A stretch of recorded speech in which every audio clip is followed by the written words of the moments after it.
And welcome to the Tech Titans Talk podcast. Today we've got Jonathan Franklin, who is an expert innovator. Hello, Jonathan. Thank you very much, Spencer. Lovely to be with you.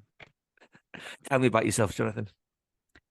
How long do you want? 30, 40 years experience now in big data and AI, moving from the oil and gas industry into the energy sector. Then doing all sorts of stuff in health tech and health development, AI, machine learning, connectivity, product development.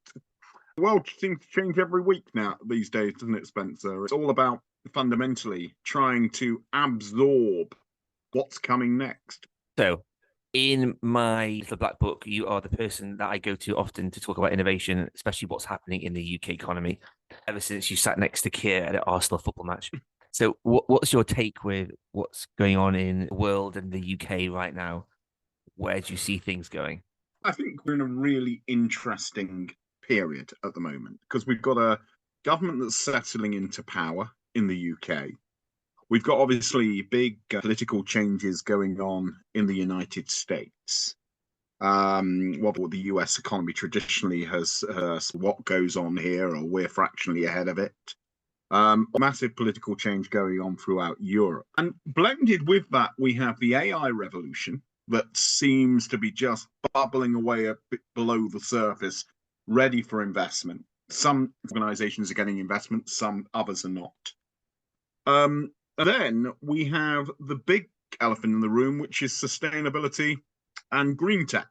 And if I'm looking at the UK, I think we're going to get a very announcement very soon. I think the bottom line is, if you look at what we're seeing as being spearheaded, the Chancellor's announcement at the end of October, and where we're going to have to go as an economy. In the UK, the government will consistently turn around and say, we need to get growth, we need to build the economy, we need to stretch growth. So how do we build that growth? And the only way we build that growth is through innovation. And so my view is we will see fundamentally I'm pretty sure we're going to see a large pot of money parked for innovation. Fundamentally, the UK government can't really grow the economy without innovation. That, coupled with their announcement on GB Energy to be based in Aberdeen as one of their big expansions of economic development. Oh, because the Scottish like to innovate, don't they? Sorry? The Scottish like to innovate. Well, they do. I mean, they've been world leaders at innovation, actually, the Scots. But fundamentally, I'm starting to see we've got to try with leverages to innovation. I mean, green and sustainability piece, okay, I'd say is the biggest leverage that possibly since the Industrial Revolution that we've had to really innovate and actually change the way we use technology and develop new ways of using technology. And that pot of money Gigi has, it'll steer amounts of innovation around it. So I think we're in a really interesting time. I think we're at a crossroads. Artificial intelligence doesn't stand alone because it has an enabler, and I think that's sustainability and the development of sustainable technologies. And I think UK, I mean, as Prime Minister, I'd be moving that pot of money to a separate, to be creating the Department of Innovation, which I think Labour probably intend to do, but they're not quite there yet. So I'll tell you my concern or my frustration. I come across a lot of amazing startups. Yeah. With some nominal ideas, as an advisor, mentor, and some great ideas, and they can't get money. And when they do get money, it's piddly for one or two good developers in the UK. And I feel like the whole setup of innovation, of VC funding, needs to change. The environment is not there. The government hasn't created a environment that grows good companies from the small eggs, well, from small acorns. But the small acorns are not growing into trees, and they need to grow into trees. Instead, they're being picked up and taken over to the US. I agree with you, and I think, but bear in mind, we've very we've got a new Labour government. They've got to get their feet under the table. I think that will change. I think what you're basically saying is we need a quick access to money for small businesses.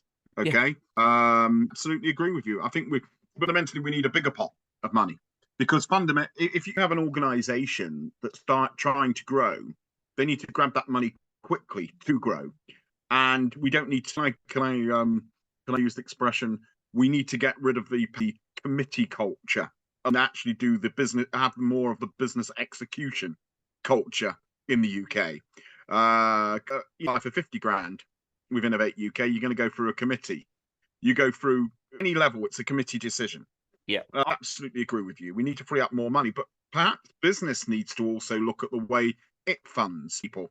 Perhaps VCs are not the right approach for the age we're in. Perhaps we should be looking more at looking to have more money in private equity rather than VCs. People actually, sorry.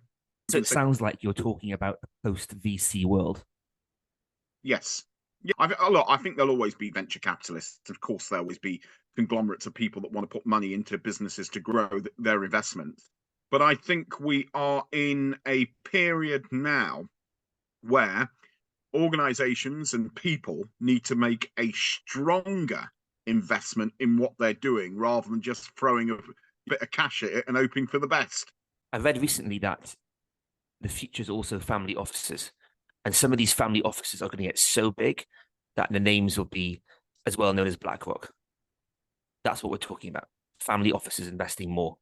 Yes, I agree with that. And I think that we also see a lot more relation to funding as well, more community-led initiatives. Actually, the chairman of Innovate UK, remember his name, well, he beats me at the moment.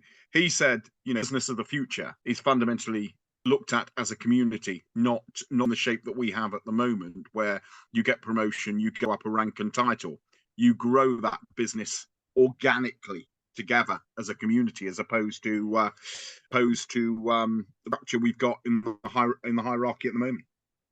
I love that. And when I talk about how to motivate teams in the software world, to say the lead developers especially, and even the juniors need to have ownership to some degree, some form of say in how things are going to go or where the future is, because that is their incentive to do well. If it's just money, it's the money, old adage, isn't it? It's the old adage. We used to have a structure where a CEO or the leader of the business, let's say a director of a business, the first 1960s. Let's go back to the 1960s a moment.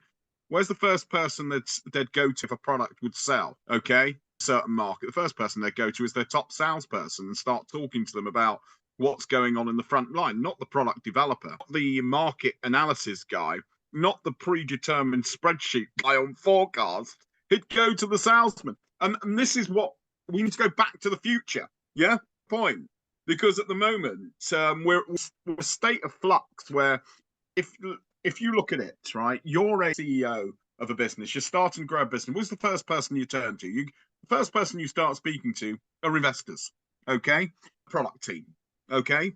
They'll only take you so far. But as you're growing that business, you tend to then get molded, and we're all guilty of it. The CIO speaks, the CMO speaks, and actually think about what's below them in that structure of that business. Most businesses are a bit like that. I think the only one that I can sort of think that's slightly different, I think Richard Branson run his businesses slightly different to that. Alan Sugar possibly runs things slightly different to that. But fundamentally, that's the corporate structure. And as I say, back to the future is the key to success. Thinking about how we used to run businesses, how we used to develop businesses, and who got rewarded for fundamentally winning and expanding those businesses. Yeah, game changer. I like that approach. So in terms of new technologies coming out or new applications of existing technologies, I know you're quite big in the energy space and the big data IoT space. We've had some conversations about where things are going. Anything you can share for the wider audience? I'd like to gear it as the words, and I've written a white paper on this, the humanization of artificial intelligence. Because every time I speak to people, it's not about the data. It's about how can we get more data? How can we develop more data? How can we keep people in touch with the data? How can we touch points to engage people, feeding my algorithms? Whether that's a retail company or that's an oil and gas company, the biggest challenge, gas companies are very data heavy. However, most of the data is absolute rubbish. Okay. Yeah, exactly. And the point is, if you're going to produce the digital oil field, you need to be able to have touch points to that data to fundamentally continuously feed it. The biggest challenge, I think, for AI in the industrialized space is we don't have enough touch points, okay, feed the data. And that's what is really coming to fruition in my conversations with some of the world's engineering groups at the moment.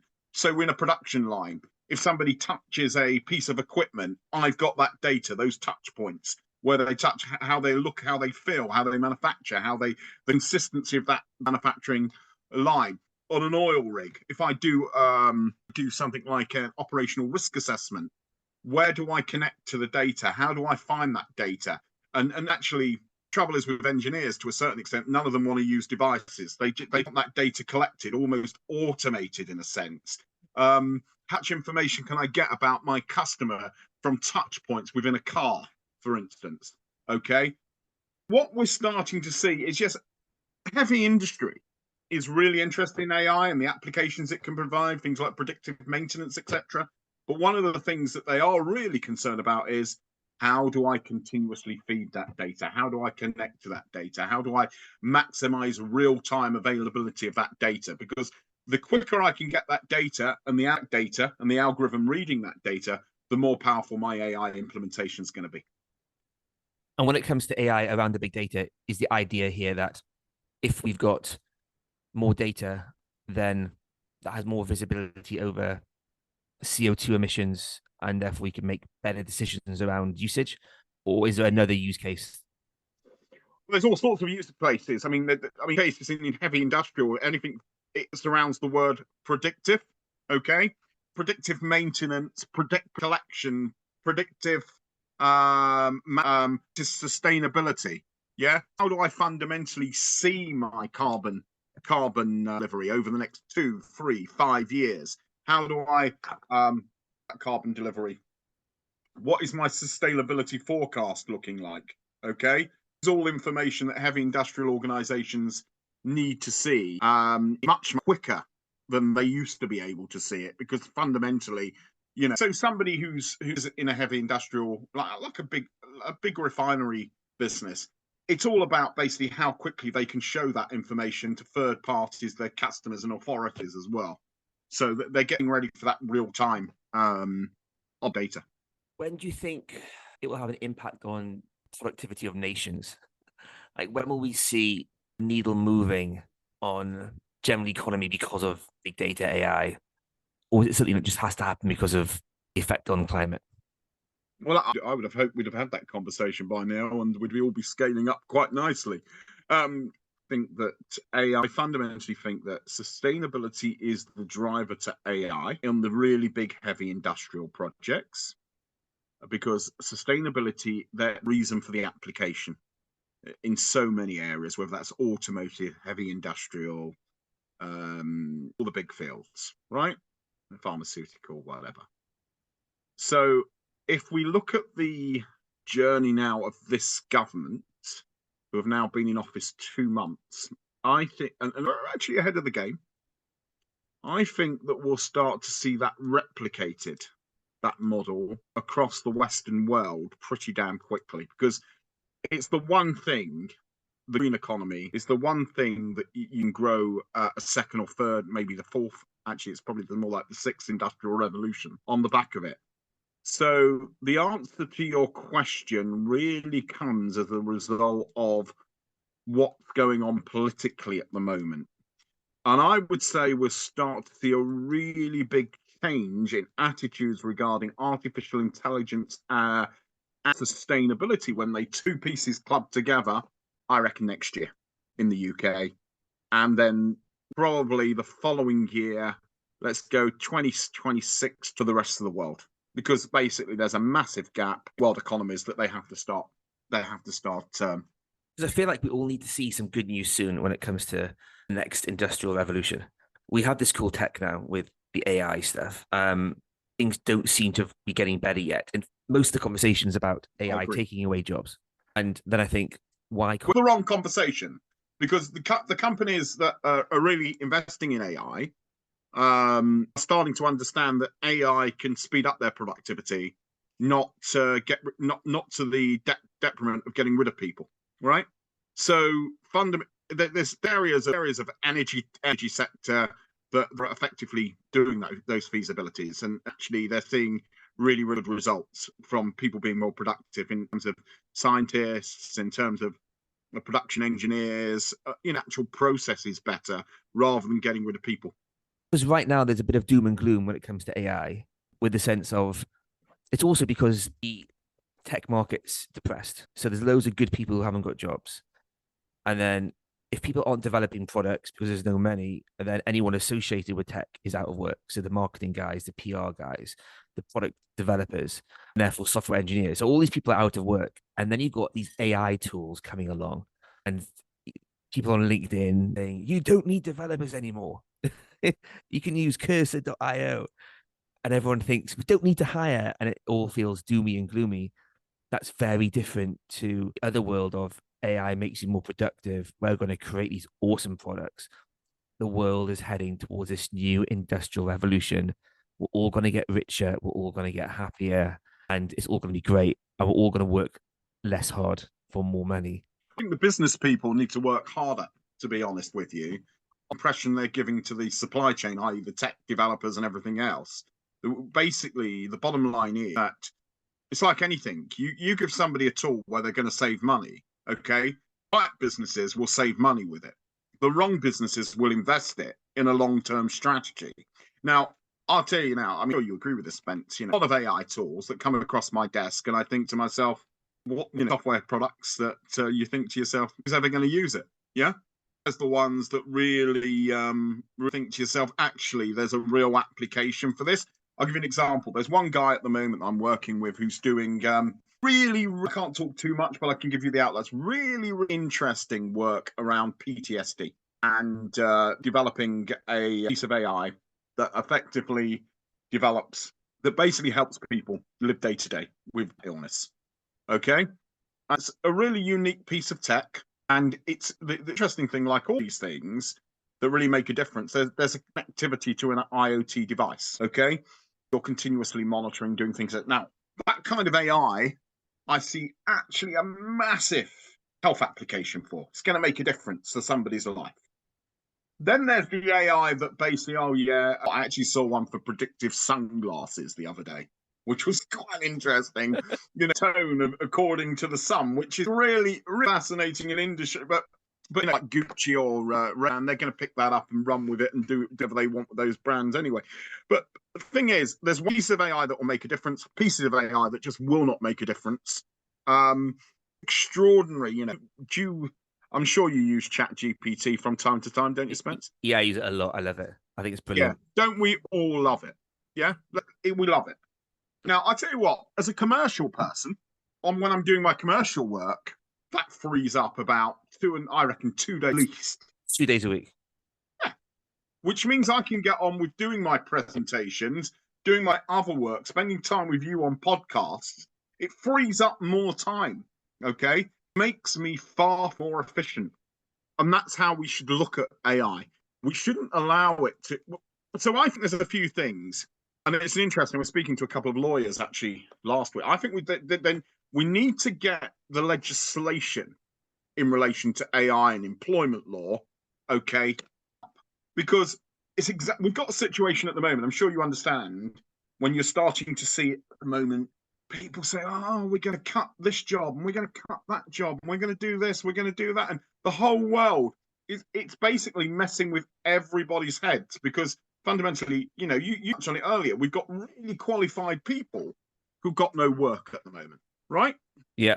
We need to find a way to balance employment law structure to still give people the enhancement to be able to say, yes, we want to employ people as well. Because at the moment, we're sort of rocking a hard plate because we got this new technology that everybody, I mean, an example, I know of a holiday company who wants to check a holiday company who's got somebody in to develop some software to basically get rid of all of their sales staff to AI. That's what they want to do. Okay. Biggest mistake in the book. Well, but as a business owner, I can understand why they want to do that. Why employ people if you don't need to employ them? Yeah, I totally get what you're saying. you're saying, I can totally get what they're saying. But these are people that don't actually understand artificial intelligence. They don't understand the capabilities of it once it starts reading algorithms, what it could do to your customer base. Yeah? It's like giving people a tool that they actually don't have. How can I put it? They don't understand how far it could take them forward or how far it could take them back. But on that example of the sales staff in the business, in the holiday company, so let's say they employ 5 staff. Yeah. 5 staff.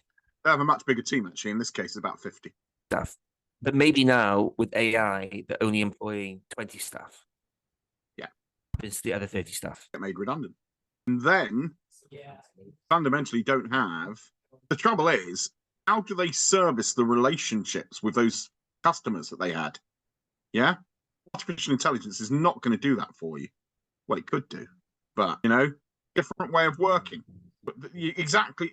Instead of them thinking, I can put those other 30 staff in another area of the business to improve the business in a different area, I'm just going to get rid of them. That's the problem.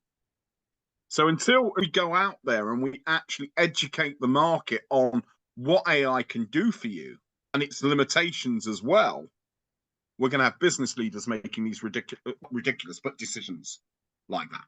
I'm just thinking in terms of the free market economy. So if you've got a number of companies doing the same thing, same market, all the sales teams, a couple of them start to use AI, reduce their sales staff. Others have AI, but now their sales staff really give extra for customer service and building up relationships. Who will do better? But is that betterness got to improve the margins to warrant the extra staff? And then maybe it's okay. I mean, we use lamplighters anymore, do we? There's a number of jobs that go and other jobs come. I think the nervousness is that those other jobs don't come. Well, that is the nervousness. That edge that that's the edge a lot of people are on right now. That's the edge a lot of people are on. And so so the employment market starts to think to itself, skills can I give people? So obvious skills are AI and Python skills to keep people, but then people are also nervous that AI and Python skills, that those within AI will start training themselves to program. So therefore, programmers are risk. So we're getting to a point. We're getting to that, as you say, that, or as I just said, that edge where we've got businesses thinking like this, the development's thinking like this, and we're not coming to a position for the economy because everybody is basic. Bottom line is, to have a healthy economy, you need people to work. If you don't have people working in an economy, then that starts falling back on the state to fund them, right? Yeah. State's skint as well. So you've got a mess being created. But just to throw an idea out there, right? Because I've got a theory. It's an untested theory. It's an unproven theory. Is this the Spencer's theory of artificial intelligence? Is it economic devaluation? Well, here's the thing. Go on. I think humans can't work 5 days a week anymore. I agree. I'll tell you why. I agree. Because we're working without realizing we're working during the week. So let's say in the past, someone went to park their car. What would you do? Just park up, park. Then there was parking meters. Okay, you coin in the machine, get a piece of paper out, or you tap a credit card. Now you have to go along, download an app, register, put your car in, get very stressed it's gone wrong. Takes half an hour. Next time you come back, okay, quick. Time after that, you have to update your app and hope you've got reception while you're parking the car. And what you find is millions of people have now wasted half an hour or an hour of their lives. And it's not just parking. It's any bills, it's insurance, it's electricity, anything we have to download, use another app, use another website. It's another layer of inefficiency that is not being measured. Schools, any parent with kids, the amount of admin you get from schools. In my day, when I was a child, come back, a letter put in the bag. That was it. Parents read it every so often. Everything was planned out. Now there's WhatsApp messages from the school groups and this and that. So I actually think we're working without being paid, which is why people can't handle a 5-day week job because they're working in the evenings, they're working at lunchtimes just to keep the lights on. Well, this is a much bigger conversation, but I look at it now. I'm on the old mobile. I'm getting messages from people Saturday, Sunday, yeah, Friday night. any time, because we're 24/7 on these, right? There's no structure anymore. So really, when you start to add up the number of hours you're doing in a week, it's probably more like, rather than people get their 35-hour week contract, you're probably doing 70 or 80 hours without even knowing it. Yeah. In the morning, what do you do? Check your phone, check your work emails. You go to the toilet, you check an email. You're constantly working. There's which is also having a huge people's, not just their lifestyles, but also their health. It's changing people's health monitoring and health management, which is also replicating this huge problem of mental health there is in the Western world at the moment. Because fundamentally, if you look at your parents' generation, guess what they did? They went to work 9 till 5, came home, had their dinner, sat down, watched the telly or whatever, yeah, and then basically did the same the next day, pretty routinely for 5 days. And then the weekend would come, you'd close down Saturday and Sunday, so that's gone. It's completely gone, or it's vanishing very, very quickly. Yeah? Look at my working life. When's the up in the morning, go into my home office, start work. Immediately, there's no progression into the day anymore. Yeah? Don't commute anywhere anymore, most people. I mean, point in that. Okay? I think, look, massive benefits of tech are there to see, but also we have massive questions that we're not asking ourselves on what are the social consequences of what we built. And they're massive, and no one's addressing them. So I think there is an absolutely huge area of social research that needs to be done around what is happening to the human being this new era. Plus, we've got the evolution of artificial intelligence that hasn't really played out yet in the sequence of events. It could go so many different directions, couldn't it? Yeah, and then of course you've got sustainability, which is going to change everybody's life for sure. No longer. It's not sexy, is it? Though it's not. Sustainability is not sexy. Talking about the carbon, it's all about removing how much you use, lessening how much you use. Yeah, but thinking when I was but the truth is, when I started out, everyone, well, not started out, but when I started out, our parents' generation, everyone had 1 or 2 or even 3 motor cars sitting on their driveways. No one would even care about it. 3, oh, little Tommy's going to pass his test. Let's have 4 cars, right? Now, we go out looking out the window here. I see driveways with 1 car on them again. Okay? People are slowly changing the way they're living. Okay? Here to the stations, a 15-minute walk, they're walking to the station. Yeah? I think we've got implementations locally of these bike schemes. Yeah? You go to the station, ride a bike to the station. People are changing the way they're living. The car is not such an integrated part of our lifestyle anymore.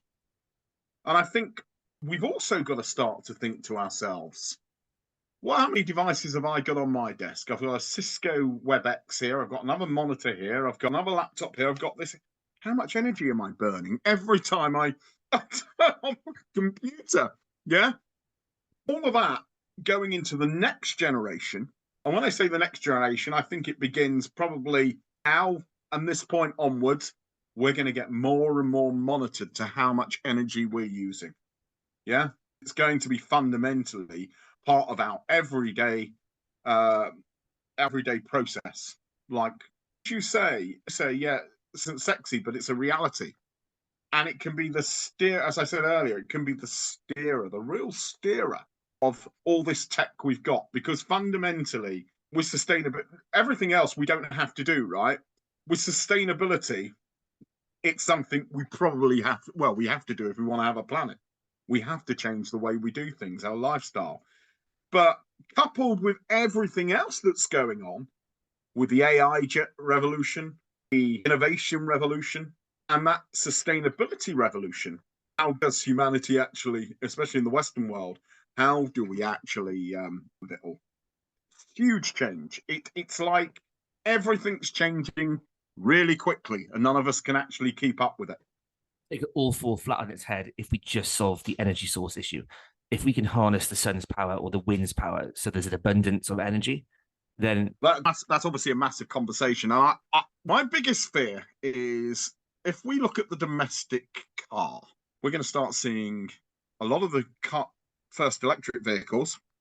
If we haven't seen them break down already, they're going to start breaking down in the next 2 years. Because fundamentally, the batteries only last for 10. And then you've got a £20,000 bill to replace it, or you go and buy another product for 20, 30. They got a bit cheaper, 20, 30, £40,000. That's the electric car. Hydrogen, we're probably about 20 years away from seeing it in vehicles. Might be a little bit less with a bit of luck. We're always 20 years away. What? It's always 20 years away. When It I was a always kid, is. it was 20 years away. It's still 20 years away. Right? So therefore, you know, we need to solve that problem. But fundamentally, we've got a gap. We've got a massive gap in what we can use. And no one's talking about that. We can carry on with it, or we'll have to carry on with the fossil fuel and take a risk.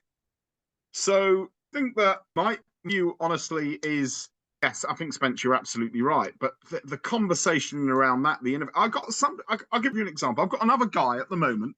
This is really fascinating.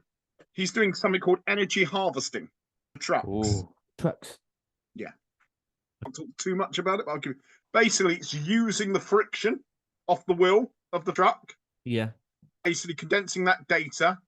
So basically, when those trucks arrive at a port, they can offload that energy to the port to actually use it in electric form. It's a great idea. Conceptually works, but it's going to take years of development to get there. And we're quite happy because we're the technology partner in delivering that. So there's obviously the AI and the predictive stuff off that as well. So yeah, these ideas, there's massive ideas out there. Lots of big brains with a lot of ideas. But the trouble is it comes back to that black and white, doesn't it? Where's the money for these projects? Every single level. It's the money. It's fundamentally the money. He's his first and second round. He probably needs about another 6 rounds to get to where he wants to get to. So, yeah, I pointed out at the beginning, innovation is great. Good ideas are fantastic. But fundamentally, you don't drive big ideas without money. And you need to be able to take cash from wherever you're getting it to and condensing it into that finance and that innovation process. Yeah, it takes money. So, Kia, if you're watching this, it's time to unleash the gates of innovation. Business also. We need help from business as well, not just Kia. He needs to basically do it and I think he needs to take their responsibility about the future as well, because they've had enough profit from the past, haven't they? Oh, so we need the businesses.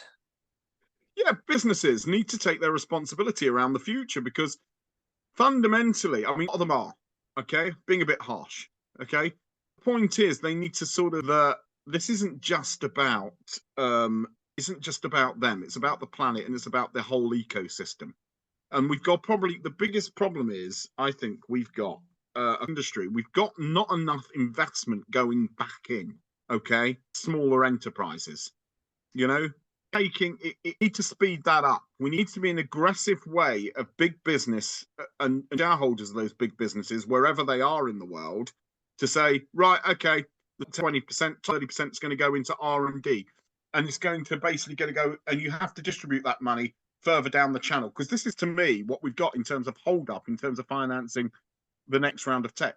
Yeah, that. And we need experiments. We need to be it's got to be a culture of experimentation. Yeah. Okay to fail. Because you tried something, you learned something. Absolutely fine to fail. But let's the two things here are we absolutely need to drive AI, data development, but we also need to we desperately need to increase our I love it. Jonathan, thank you so much for coming on to my podcast. Thank you very much for having me.